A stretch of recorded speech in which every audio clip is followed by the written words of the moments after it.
আজ তো ছিল আমার দিদির ছুটি দেওয়ার দিন, মানে আমাদের পুকু আজকে প্রথম বাড়িতে আসবে। তো আমি ওর নাম পাতিয়ে দিয়েছি পুকু। এটা আমি ভিডিওতেই ফার্স্টে বলছি, কারণ আমি বাড়িতেও কাউকে বলিনি যে ওকে আমি পুকু বলে ডাকবো। কারণ আমার বড়দির মেয়েকে আমি পুচু বলে ডাকি। প্রথমে আমি ডিসাইড করেছিলাম যে ওকে আমি পচা বলে ডাকবো, কিন্তু দেখলাম যে না, পচা বলে ডাকা যাবে না, কারণ ও পচা তো মোটেও না। তো তারপরে এখানে আমি সকাল সকাল আজকে রেডি হয়ে জিজুদের বাড়ি চলে এসেছিলাম, কারণ জিজু, আমি, দিদির মাসি শাশুড়ি, আমরা সবাই মিলে গাড়িতে করে ওকে আনতে যাব।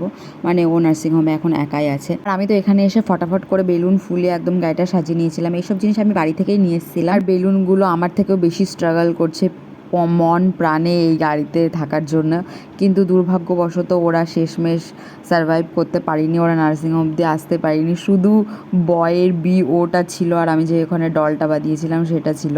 তাছাড়া সব বেলুন উড়ে চলে গেছিলো। আমার যে এত দুঃখ হচ্ছিল।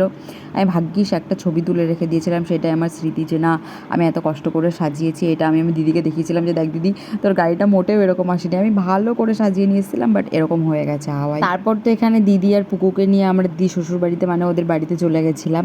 তো তারপরে বাইরে যতগুলো নিয়মকানুন ছিল, যেহেতু আজকে 6 দিন হয়ে গেছে, সেসব নিয়মকানুনগুলো ওরা পালন করছিল। আর ভিতরে এসে আমি সব কিছু গোছগাছ করে নিচ্ছিলাম, কারণ ও ঘুমিয়েই পড়েছিল প্রায়, ওকে শোয়াতে হবে, এই জন্যে বিছানা করা। আর ও ওর রুমে প্রথম শোবে। পর ঘরে এসে একটা নিয়ম পালন হয়েছিল, আজকে নাকি ওর ভাগ্য লেখা হবে, এই জন্য একটা থালায় করে একটা নতুন জামা, যেটা আমি কিনে নিয়ে এসেছিলাম, তারপরে ওর লোহার চুড়ি প্রথম ব্যবহার, ওর রূপোর চুড়ি, ওর সোনার মালা, আর হাতে একটা মাটির বানানো প্রদীপ, এইগুলো সব রাখা হয়েছিল, আর মালা, ঘুনসি। ওর প্রথম ব্যবহারের সব জিনিসপত্রগুলো বিছানার পাশে রাখতে হবে।